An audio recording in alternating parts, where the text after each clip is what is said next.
All right, here we go. What's good, everybody? I'm Robert Dickens Jr. This is Ryan Reed. This is Elanders Frazier. This is John Gaal, and you're listening to Volta. Changing the conversation For percussion educators, designers, and performers. Another question here, because it's interesting with the four of us discussing this in terms of we all teach in the drum corps idiom. We've all taught with the WGI aspect, and then of course, school education. A lot of the times, especially with our extracurriculars, marching band, indoor drum lines, drum corps, like I consider all those extracurricular because they're not a requirement, let's say, for instance, right? But let's say if you are a student and you're not keen on the entirety of the competition aspect, meaning that it's not something that drives you more so than you just have a want and wish to play, right? Let's say, I love the vibraphone. I don't think I'm going to be a world-class vibraphone player, and that's not my goal. I just really enjoy it, and this is my way to be able to enjoy it is through this lens.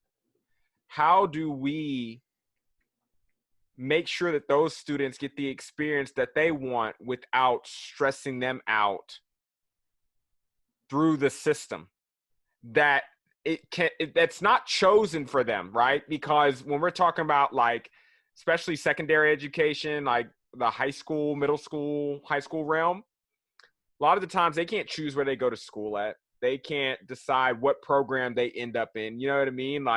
They're just kind of stuck where they're at. If they want to go do drum corps, then at that point, they're making some choices about what they want to participate in.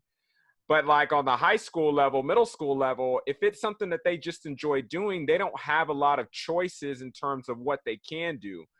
How do we as educators keep those students involved without stressing them out of the system when it's something that they generally enjoy doing, even if they don't carry maybe the same drive and passion as the upper percent of the students that maybe that program revolves around? Let's say you work at a high competitive program. How do we make sure that those kids still feel that community and involvement? Well, I think they have to at least meet the minimum standard. If they're going to participate in the group activity, they need to meet the minimum standard that the group is asking them to do. But whose standard is that, though? That's the yours, band director. not the students, though, right? Yeah, it's the band directors. But after the band activity is done, maybe during the spring semester, instead of doing percussion ensemble, it's also up to the director to maybe point that student in an individualized pathway to do more solo vibraphone playing, if that's their interest or whatever their interest is. So this is so cognitively, once again, we're saying you have to meet my standard as an educator or you can't participate. Yes. I think it's to be honest, I think that regardless of whatever the standard is, that student is always going to have their own personal standard. Whether it's below our standard or whether or not it meets our standard. And I feel like that's realistic because that is the world that we live in. There are certain things that will not be dropped to you. You're going to have to come up to, if you want to get a driver's license, you have to meet a certain requirement to get a driver's license. That is just something, and again, taking it back to music and the experience being a metaphor, it's really teaching you both sides of it, that there are going to be things that you do just purely on inspiration. That's just I just love doing this. I would do this for free if no one paid me. But there's also things that you're going to have to meet that you don't have, there isn't going to be that inspiration there for you to give you all these feelings and emotions to inspire you to do it. And I feel like if we as educators only give students one of those sides, then we're doing them a disservice by teaching them that, okay, everything is always emotions and inspiration, or always teaching them that everything is always the standard. You have to meet the standard. If you don't meet the standard, consequences and repercussions. You know what I'm saying? So I think that there's a balance between those two things. Yeah, I have two thoughts just that generally pop into my head in this instance. It's like, one, if that kid really does enjoy playing, I have to ask myself, are they gonna be the issue or the cause of some of the stress? And I don't think that's the case. So I wonder if in an instant like that, I have to believe that if a kid generally enjoys playing, like understands what band is, there's a little bit of like, they're going to work hard enough to be good enough to not be, in the line of fire when the information comes out that needs to be worked on or whatever. If the activity in general stresses them out just because it's, a competitive nature thing, you kind of understand what you sign up for when you sign up for a competitive band.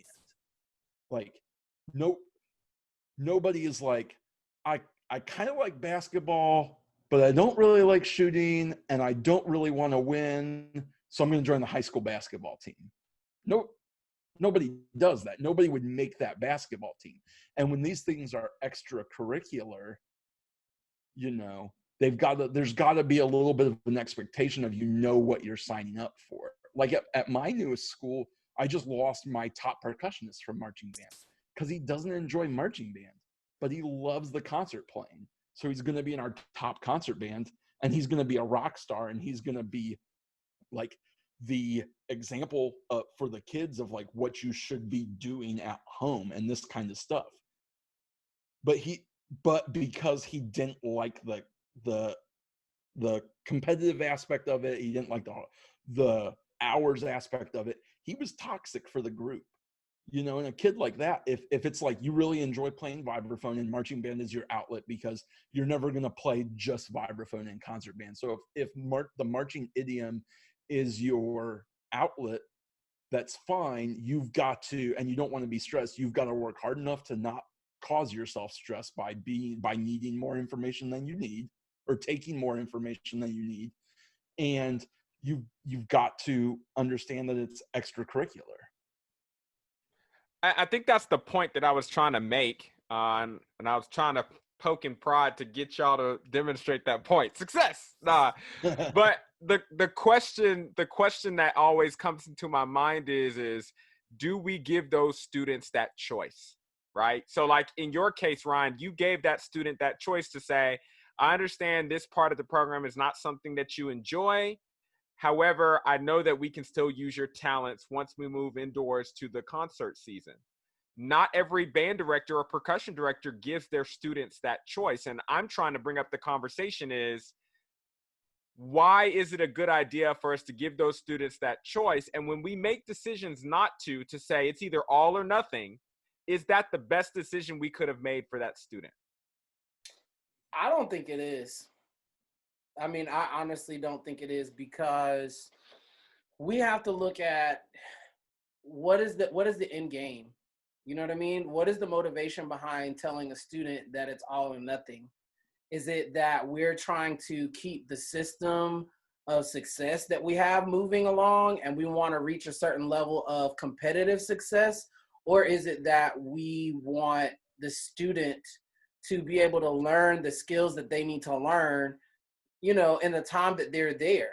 And I feel like sometimes, again, going back to the whole psychology that we bring into it as educators, there are a lot of times that we do project our own expectations on students that are really unhealthy. You know what I mean? Mm-hmm. And I think it goes back to what Ryan was saying before, about, because I know that I've been in that situation of really feeling pressured that the entire group's success falls on me. You know what I mean? And I feel like that's where some of that comes from, of me feeling like, well, you need to do this and you need to do that. You don't just need to do indoor. You don't just need to do marching band. Like, you can't just do concert. Of course, I want those kids to be involved in those things because I enjoy them. But at the same time, I can't put their educational experience below the competitive aspect and the things that for me bring me quote unquote esteem, or something that I can update my resume on, or You know what I'm saying? Like, I can't put that student's experience above that. And for me, I feel like when we're telling students that they need to do everything and that they need to be in every ensemble, I feel like we're starting to tiptoe into it not being a partnership between the students and ourselves, or the students and the program. And it's starting to become a dictatorship of, this is the musical experience I want you to have. These are the values I want you to get from it. These are the stories and the community that I want you to derive from it, rather than allowing them to have their own experience and use the thing that they're drawn to, use it to motivate them. You know what I mean? Rather than like, this needs to be your motivation, it needs to be the same as mine, you know? I think you brought up a really good point about, is it what the students want or is it what we want? Because there are a lot of times where it's like, you know, the year that I talked about earlier, 2015, where I had a bunch of chest pain and the groups were pretty good. I had gone into 2014 was my first year as director of that concert group. And we came out and we didn't know what we were doing. Like, I didn't even know concert class was a thing at WGI. And we had some pretty good success that year. And we came out the next year and I was like, okay, I want to win. we didn't talk about it at all. Like, the kids did not talk about winning at all. And I didn't talk about winning at all to them. But like, we designed the show to be super powerful. We designed the show to win that class. And I taught in a way early on. I taught by giving the kids all this information, and they were on fire at the beginning. And I think I was like, all right, we're all doing this. And then a lull hit, and it's like, all right, I'm doing this. Where's everybody else with me? And I think we have to take that kind of stuff into consideration more of, you know, John said it earlier, where is the program at? You know, and I'm dealing with it now. I've told you guys before, I'm at a new school that's 3 years old, and it was 2 schools that merged, neither of which had been competitive in their recent future. Like, they were competitive bands, but they weren't competitive, you know, so they joined into one large school. And it's a good program, but the kids are not at a we mentality in it. It's still an I, me thing. So this year with COVID and everything that's going on, like, I didn't get to recruit at the middle school as much as I wanted to. You know, we lost some members last year. We lost some talented members from the last group that were very toxic to the situation. And I'm sad to see them go, because I deep down, they're good people, but bad attitude is bad attitude, you know. And early on, I met with our leadership team, and the kids are super pumped. They feel like the group's vibe is in the right direction, but we're smaller, you know, and we're much better at the concert thing, the like keyboard playing concert side of things, concert band, concert class side of things, than we are the marching percussion side of things. So we sat down and I had a real conversation with them of like, all right, educationally, this is the direction we need to go. But, you know, and again, this is one thing where I'm getting older and starting to think about programmatically. Is this what we need?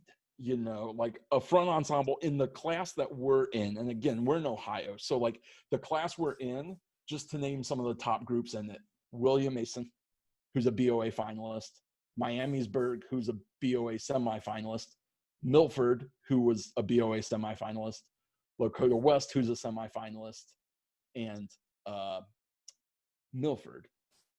Centerville, also a BOA semifinalist. So that's the top 5 in our class. And we're 3 years old. So, you know, and it's not trying to give the kids just the experience they want, but when I'm looking at long term, for this program to grow, going the front ensemble only route is not the right thing. I mean, it's the right thing educationally for the kids, but it's not the right thing to keep the kids growing and keep the kids in the program and to build the community, as you guys were talking about. So I think we've got to be realistic about our wants as instructors, but also our needs for programs, especially if you're a percussion director where you're like, I'm going to invest years, or a band director that's a percussionist that's like, I'm going to invest years in this program. Because I could have easily gone, hey, we're just going all front ensemble and lose half the kids anyways, because they don't want to they like doing the concert thing for indoor. They like doing concert band, but that's not why they do marching band. So I think there's a little bit of that we have to keep in mind. And just, at the end of the day, is it music education that we're going after? Or is it music competition that we're going after? Ding, ding, ding, ding, ding, ding, ding. I feel like you rung the bell there, Ryan. Like, yeah. And there's validity in both. But let's be real with the state of the world right now.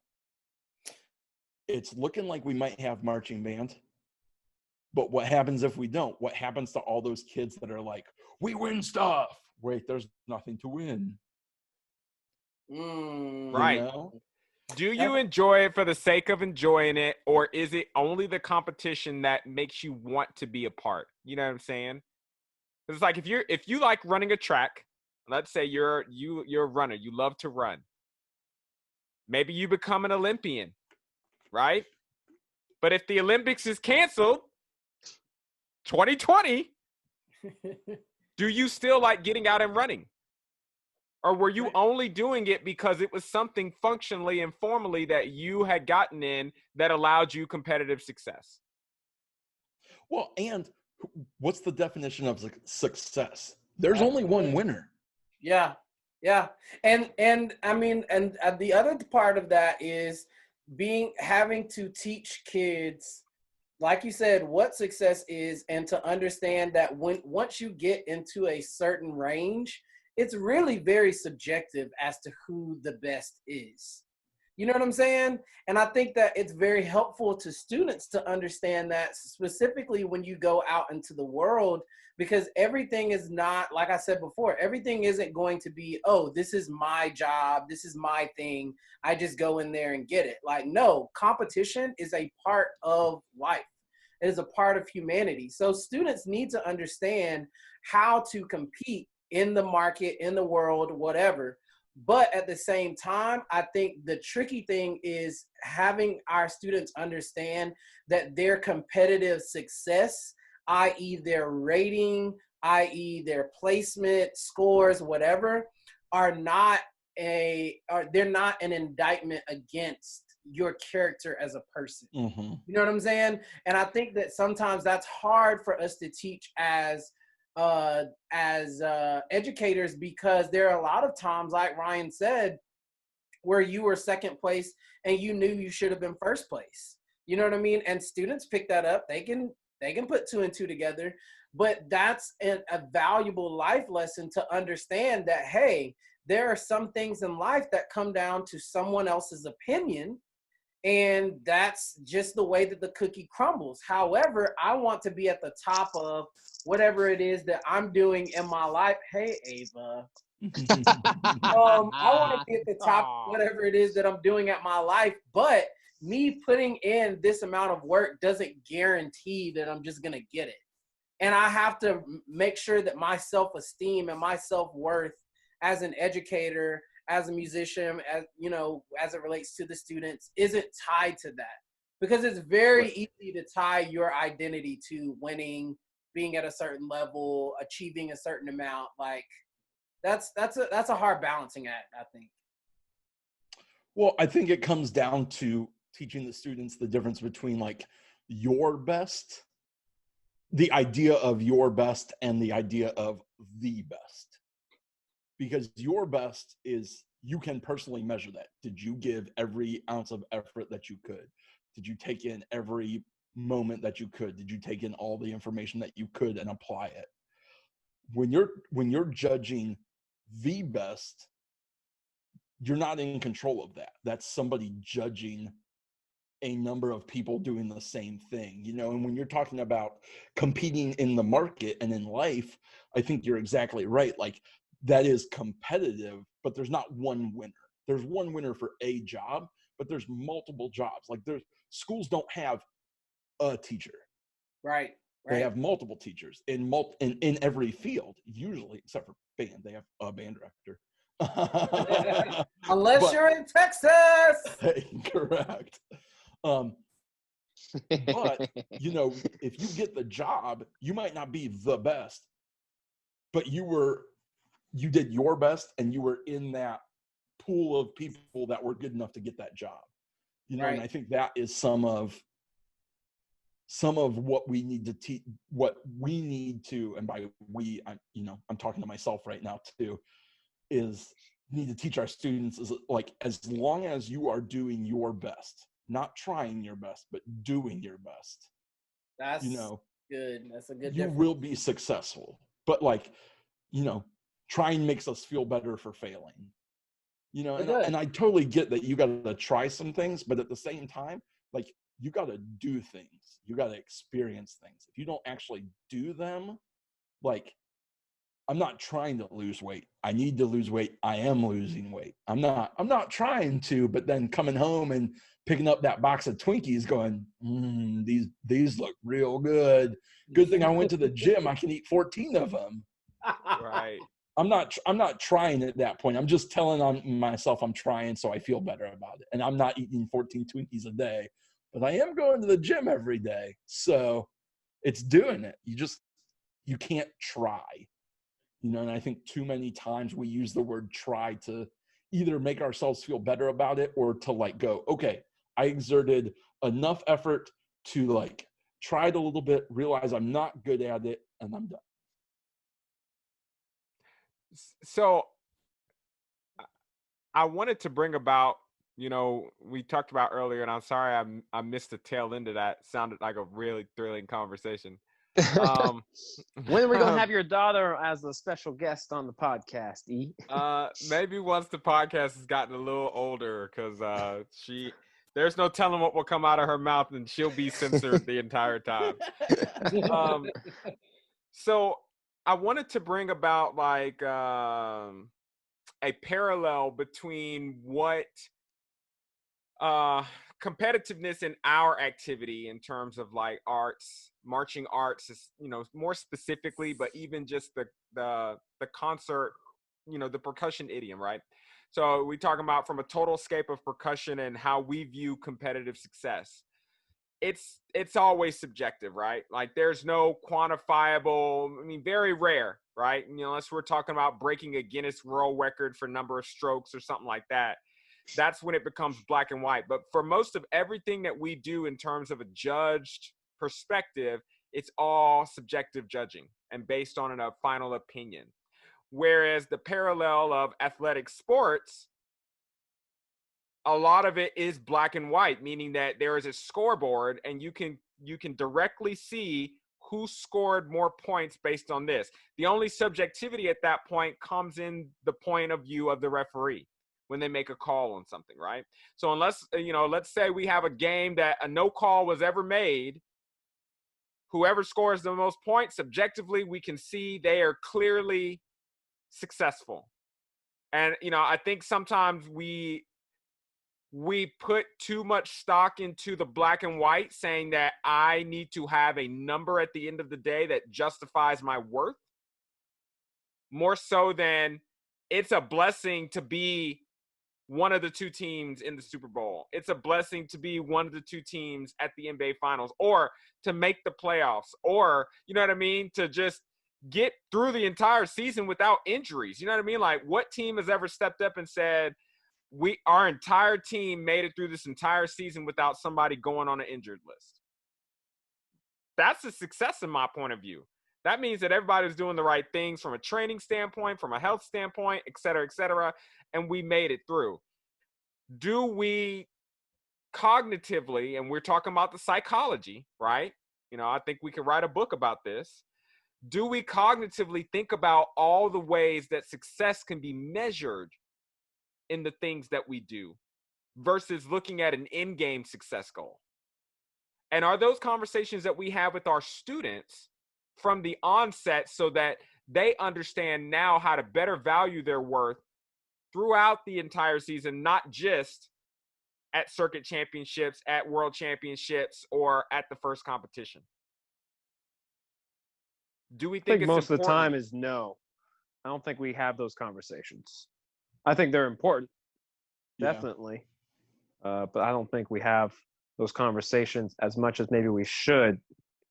It also depends, and there's a lot of variables. It depends on the culture, it depends on the competitive aspect of your program, it depends on the personality of the directors and the students and the band boosters and all that. But I'd say overall, I'm gonna make a general statement. Most band programs, most directors do not have that success conversation at the beginning of each season. I'll agree with that. I can say that I fall into that category. I think a lot of times my students know in a sense that they can pick up from me that's the case. However, they know that I still really want to be the best and still want to win too. But I also recognize when there are certain things that are out of my control, and I think that they understand that as well. But they know, one of the things that I try to stress to my students is, how did you feel when you got done with the run? Not after we listened to the tape. You know, not after we got a number or anything else. Like, how we felt when that was over is the most important thing. And I think that what we're grappling with as educators and as, and students, etc. I think that's something that everybody has issues with. You know what I mean? Like, traditionally tying our self-worth to achievement. Because the thing is, the achievement is always a possibility, but it's not an accurate gauge of who we are. You know what I mean? It's just, this is a snapshot of who we are right now, or what we were able to do on this one day, but it's not the totality of who we are. And I think that we have to be okay and be comfortable walking away with saying, hey, yeah, maybe I was the best, but today I wasn't, according to the numbers or whatever showed. I wasn't technically or numerically the best, but that doesn't change anything. You know what I mean? And I think that's something that, like you said, I think that's a conversation that does need to be had more, and it needs to be had sooner and more frequently. Yeah, because, it really does come down to what the definition of success is. Is it a numerical thing, or is it a interpersonal thing of like, a kid has come so far? Because some of the most success I felt as an educator is watching a kid that like came in as a freshman and like didn't know the right from their left, didn't know up from down, didn't want to like leave mama's leg to come to the first band rehearsal. And like, by the time they get to the end of the year, that now they're out with their friends, they're laughing, they're joking, they're having a good time. They're not scared little kids anymore, but they've matured a year. And then if you can watch them do that over 4 years, I mean, it's pretty incredible to watch that journey. And sometimes that is more rewarding as an educator than the competitive success is. The medals are nice and whatnot. And, I'm, for as much as I say like, hey, we got to do what's best for the students and whatnot, I 1000% believe that and don't talk about competition a bunch with my kids. But like, I still want to win, but not at their cost. Not at the cost of losing the kids or losing a kid. And I think, we just got to be aware of that. The closest I've been, because I'm not good at it either. I mean, especially when I was younger teaching, the whole like, well, how did you guys feel about it? Felt to me like, all right, it was really bad, but I don't want to tell you it was really bad. So how do you guys feel about it? And if you feel fine, we're not going to talk about it to the next rehearsal. And I've actually, in the last couple of years, I've stopped doing like post-show meetings unless it's like so bad the kids are coming off dejected, and then I'll talk to them, but I will let them feel how they're feeling most times after the show, because they don't need to process every little tick after the show. They need to know what they felt and that kind of thing. But early on, I did this one year, and just thinking about it, it's like I probably should do this more, is I did journaling with the kids, and this is something I got from somebody else, of like, give them a topic. And day one was like, all right, what is success to you? And then, we had a saying in the band room when I was in high school that was like, had 3 words on it. It was like fun, work, and good. And it's like, if you want to have fun, you got to work and get good. And when you're good, you can have fun. And there were arrows, and it was a cycle basically. So like day two was like, write that in there, and then write what that means to you, write what that diagram means to you. And then, I didn't take it to this far step in the journaling process, but like there were times where I'd be like, all right, pull your journals out, write 3 things you did really well and 3 things you didn't do really well, and then rate yourself on a scale of 1 to 10 on how that run was. Or during band camp, like, write how your day went, not how your block went. Because I mean, this is like a big drum corps thing, and I got this from a buddy of mine who did it when he was teaching drum corps. Like, did you have a bad day, or did you have a bad block, or did you have a bad 5 minutes that you remembered the entire rest of the day? And I think it's super important that we teach kids to quantify those feelings in band as well. And, that was a simple thing. Like, we took 5-10 minutes in the morning and did it, and then throw it in your mallet bag or throw it in your book bag. And whenever you want to, pull it out and write in it. But I'll give you a topic, every day of like our band camp or whatever. And we wrote about it. The kids wrote about it. And then it's like at the end of the year, all right, pull it out. Your day one. You said, what is success? Did you reach that? I think it's worth saying that we should start teaching our kids younger to be able to compartmentalize and be aware of how much time actually passes in a given space, and how what they think may be negatively affecting them in that moment does not define like everything that they're doing, right? Like, like when you said that, I can literally count like 6 items where I had like what felt like my personal worst moment of my entire career. And it may have happened in a shot of 20 seconds. But it was something that for me either defined a performance, or defined, a rehearsal, or defined even sections of my career. You know what I mean? Like, for the longest time, I really hated myself when I went independent, because I broke in a snare break at my last competitive indoor show in Dayton as a senior in high school. I was not the kid that ever broke. I was the kid that was always on fire, always on nails. And that entire trip was such a whirlwind, because there was a flu going around with the group. I got hit with the flu right as we were on the bus up to Dayton. I ended up missing all the preliminary rehearsals going into prelims. I missed every rehearsal we did up until I didn't meet the group back again, because I was stuck in a hotel with a parent. I didn't meet the group back again until we were in the parking lot warming up for Scholastic World prelims. And, for the longest time, the only thing that I could like attribute to that entire season, we were an open group that got promoted halfway through, like such a successful season. But the only thing that I identified with that season was that I broke in the snare break my senior year in Dayton, and I'll never be able to get that moment back. And for a lot of it, I let that define what my high school career was.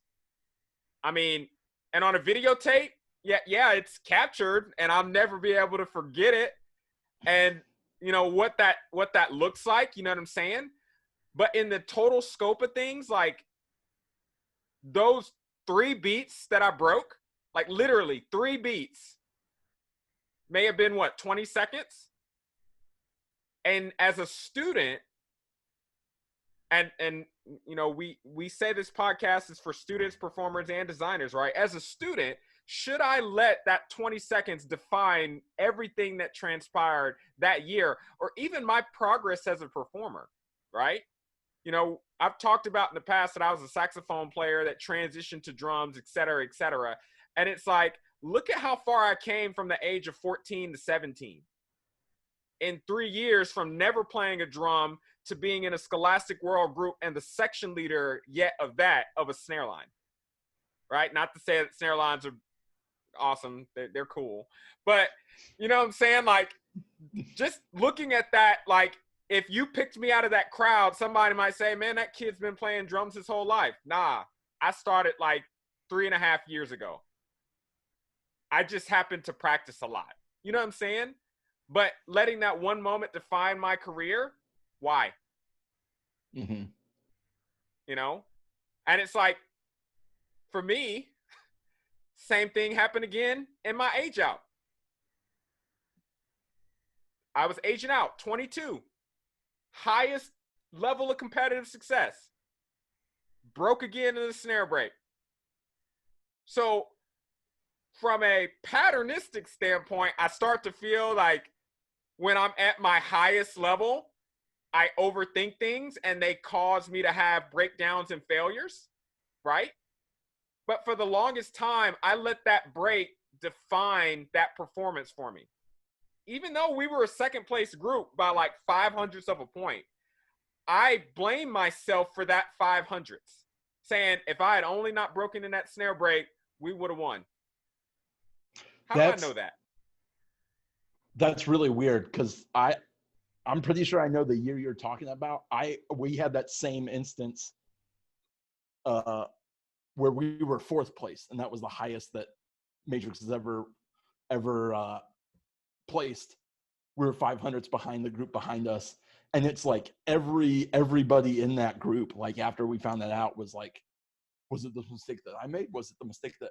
And we all started blaming ourselves and each other, and it's like, hold on, this is the best one. We were the top placing group in our state in Ohio from there, and it's like we had just done something that this group had never done before, but yet we want to be like bummed because we weren't, or we were 5th, we didn't get 4th because of those 0.05. Like, that's okay, that's what the activity is about, kind of, but it's over.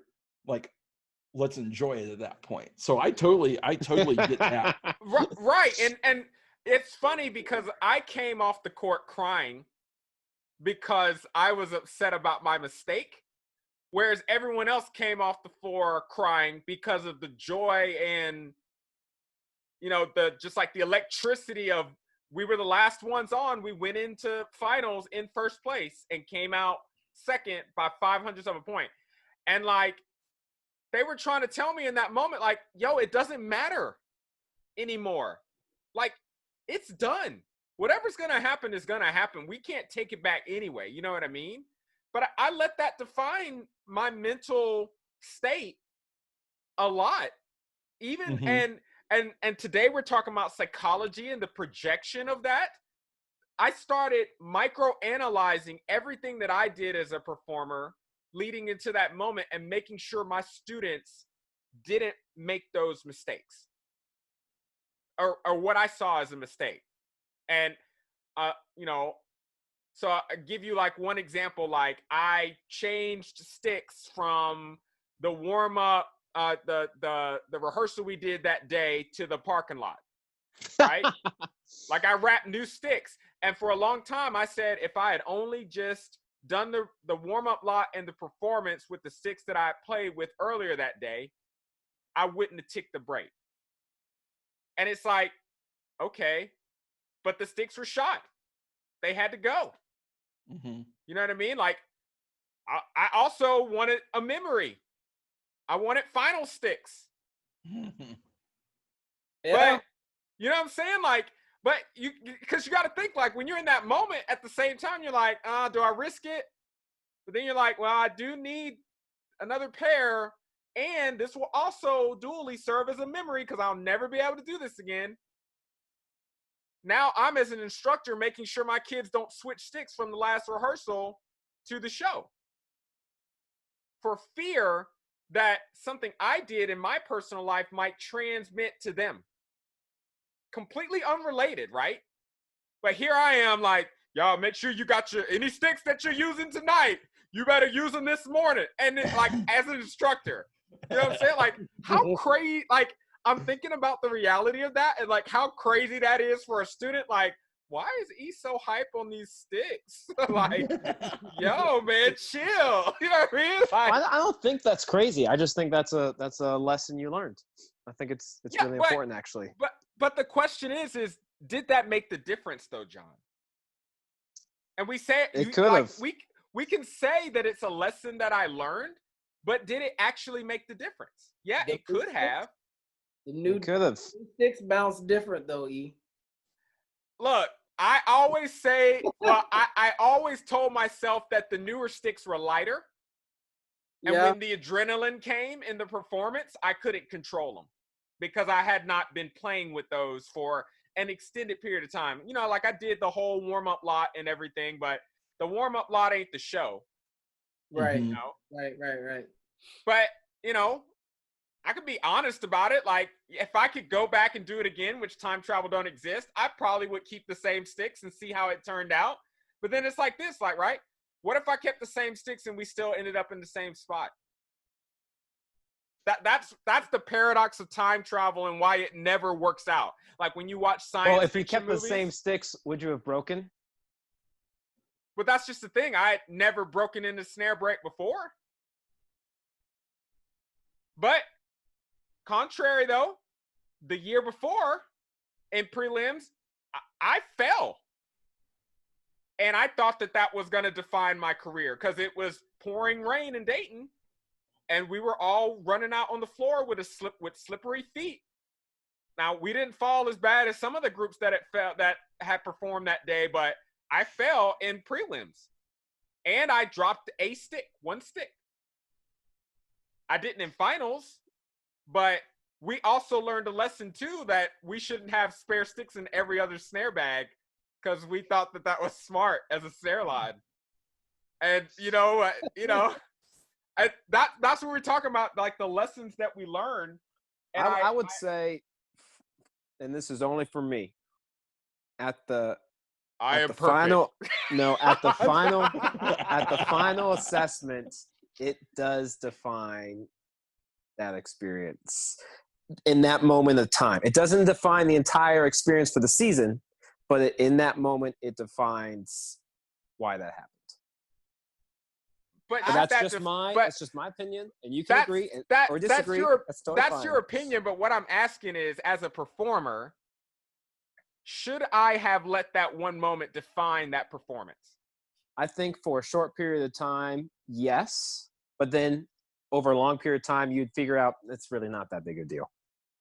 Yeah. But why? So you can evaluate what happened, and you can learn from whatever experiences you can take away from that, and then just move on.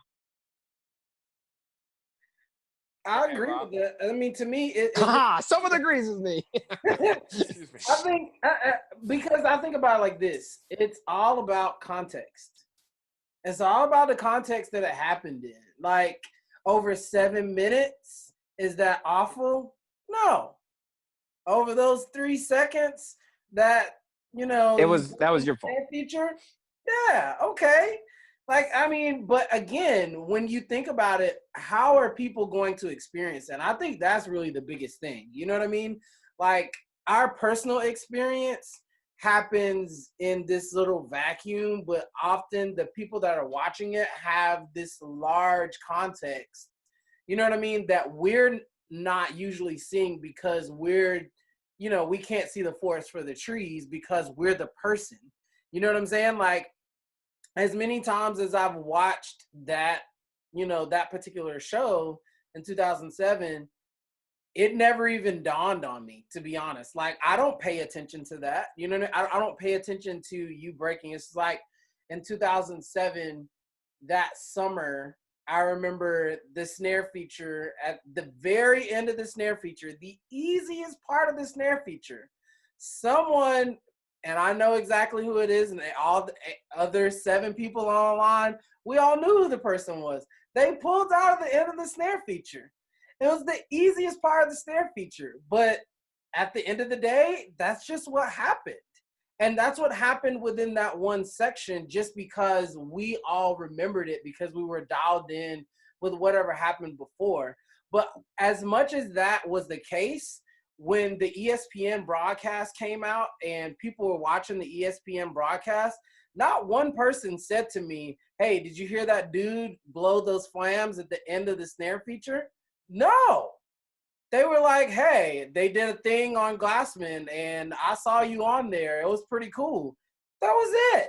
You know what I mean? So I think that we have to realize that our context isn't the totality of what's actually happening. You know what I mean? Our group not scoring this or this personal thing that we have happened. Yes, it's true. And it does define us, but it doesn't define us in the totality of our context of that performance or our careers in general. I think too, you got to look at it in that kind of instance, you know, does it, and I'm not saying this one way or another, does it bother you because, you know, it feels like you could have, like, that tick cost the group, or is it like that is how you remember that performance? Because I mean, that's how I remember, again, that 2007 year. I remember making a mistake, not being in 4th place by like 0.05 of a point, but I also remember doing something special that year. And, you know, when I look back on it, that is what I remember of that season, not the mistakes that we made, you know, in any one given performance. You know, I'll tell you. Go ahead, Ryan. No, and I just wonder, you know, I think we've got to look at ourselves and teach our students and teach ourselves, you know, because even as teachers, we define things as in like, well, if that one kid wouldn't have broke, you know, like I had in a finals performance, I had my center marimba player break right in front of the judge. In concert class, they're not moving, they're looking right at him. And like, I remember having the iPad in my hand, looking up, watching that happen.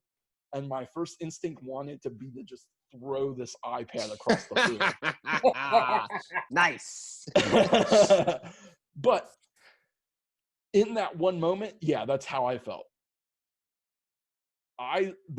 That student still made progress through the entire year, and that student still stepped up and grew as a human being and that kind of stuff. So I think, like Robert said, we've got to take the context of our memories. What are we trying to remember from those moments, you know, in any one given time, and not to move away from this, but, you know, is this a lesson in like why you're projecting that on your students? Is this a lesson in habits? Like, because I'm right. Sure that you didn't change sticks from the rehearsal to the show every performance.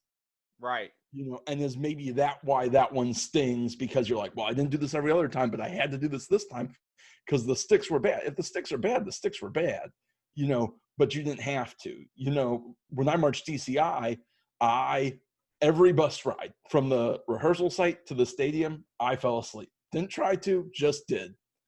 Yeah. Semifinals, I stayed up and polished cymbals on the bus ride, and it was my worst run of the entire season. So finals, those cymbals were not getting polished. I was taking a nap. You know, and I think looking at those things, I don't mean to switch the subject into like the habits thing. But, you know, again, Robert is correct in saying the context of everything, like, and why we then project faults of our own onto the students we teach. Well, and that's the question I was trying to kind of discern is, at what point do we take, and to kind of shift it a little bit, at what point, or not point, because I think we should always use our experiences to educate, but at what, I'm going to try to say this the best way it makes sense in my head. At what level of velocity or pressure do we use our experiences to educate our students? Does that make sense? Well, like intensity, maybe intensity is a better word. At what level of intensity do we use our experiences to educate our students? What do you mean by intensity? Meaning that because maybe that was such a pointed reality in my life. Like I said, for a student that's hearing that from me from the first time that I have not maybe told that story to, is that the right thing for me to do? If there's not a proven correlation, talking about scientific theory, if there's not a proven correlation that if you do this, this will happen. I would say if there's no proven correlation, I would say that's not a wise thing to do. However, I don't think, I would say in most instances, I feel like we're always subconsciously bringing our experiences to the teaching, interaction regardless. You know what I mean? I think that the best thing is for us to be aware as educators so that we know what we're bringing to it. You know what I mean? Like, for instance, because we talked about, educational experiences that you've had. I know that the drum corps that I marched in and the way that I was taught a lot of times was very physical, and a lot of sometimes punishment based, as far as like motivation for doing things, but it wasn't put in a context that I felt like helped me. You know what I'm saying? So it wasn't bad per se. I didn't feel like I got beat. You know what I mean? But at the same time, I felt like, in a sense, that was the only way that we were going to learn at that point, because, you're trying to take a battery where there's only one person in 2007 that was a veteran, and one other person that had world-class drum corps experience, and they were in a drum corps that had never made finals. So if you take that large of a battery of people and you're trying to get them to do this activity at a world-class level and make finals, because that's the expectation for the drum corps, then there's a learning curve that you're going to have to find some way to close that curve. And a lot of the way of closing that curve was the physicality of reps and the physicality of sometimes of the motivation of, this type of physical punishment. Now, have I taken that into my teaching experience to a degree? Early on, yes, I did use push-ups and running and things like that to motivate my students. However, I feel like as I've gone along, I've put that into context for my students so that they understand whenever I'm asking you to do push-ups, it is one, this is a last-ditch effort, and two, this is me trying to get your mind and your body to come into the same place. Because right now they are separate, and you need something to get you in this physical reality that allows you to put your hands and your mind in the same place. You know what I'm saying? Now, I feel like, again, there's nothing wrong with, I feel like, push-ups or running or exercising or whatever else. I don't think that's a bad thing, but I think that the context that you give students, that you put it in, is the issue. Are you telling students that, hey, you broke, go run? Hey, you ticked out on this roll, like, do 20 push-ups? You know what I'm saying? Like, I don't think that that's helpful, But I think that when I see students that are making consistent mental errors, that they know the information, they've embodied the information, they do it on a consistent basis, and they just aren't physically aware, like they're just checked out, then I feel like that's a point where it's like, okay, you need to do something to get your mind and your body on the same page. And also, you know that that's not my philosophy, that I'm going to beat my students and like hammer you over the head. Like, you know that when I'm doing that, like that is a last ditch effort to say, hey, we need to get on the same page and like bring our whole selves to the performance. But again, that was me bringing my experience to, you know, my teaching experience, bringing my member experience to the teaching experience. But again, I had to tailor it to my students and kind of interpret it to my students in a way that maybe wasn't interpreted to me that way. Because, you know, not to put any shade on my instructors, because I feel like my instructors were great and I love all of them dearly. But at the same time, on a world-class level, they didn't have the time to sit us down and be like, hey, we're not trying to like, you know, whoop up on y'all, but this is what we got to do because it's world-class. I don't really have the time to explain that to you like I would in, you know, high school or open class. You know what I'm saying? So I feel like some of it's, we're always subconsciously bringing our experience to the students, but I feel like it is upon us to, in a sense, explain the psychology behind some of the things that we learned and bring a more enlightened view to our students that maybe we didn't have when we were experiencing that. You're so eloquent when you speak, Rob. And enlightened experience. That does not sound like my East Coast background, though, John. That is totally anti. You know what I'm saying? Just, I don't know. Well, I don't know if I should answer my opinion. Go ahead, give us the spicy take, John. But I'm just going to give it to you. And I know you're not going to like it. You guys know me. I'm very black and white. It's either yes or no. Can't have an either or gray. So.